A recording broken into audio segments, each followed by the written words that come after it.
তো hello everyone, what's up are you, welcome back to my new video guys. আমরা আজকে 0 পয়েন্টের আগে একটা নার্সারি আছে, নার্সারিটার নাম গেছি বুল্লা।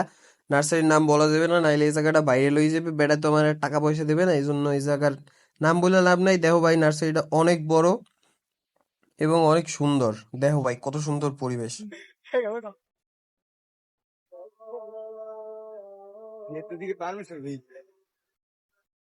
সবই কপাল।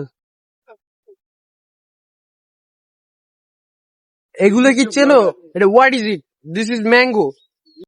এরপর আমরা ভিতরে ঢুকলাম, ঢোকার পর মনে করো আমি বুল্লা আম্বুল খাইছি, কিন্তু এরা চুরিচামারি শুরু করছে ভাই। এগুলো কোনো জায়গায় যাইয়ে মনে করো শান্তি নাই। এই পাশ দিয়ে আম পকেটে ঢুকায়, ওই পাশ দিয়া আম্বুল পকেটে ঢুকায়। তো আমি যাওয়ার সময় দেখি এত বড় বড় আম, আবার দেখি এত ছোট ছোট আম, মানে লিচুর মতো গাইস। মানে সুন্দর একটা পরিবেশ, আর গাছের আমগুলোও সুন্দর লাগে। আপনারা চাইলে এখানে গাছ নিতে পারেন, এই গাছের দাম কম যথেষ্ট।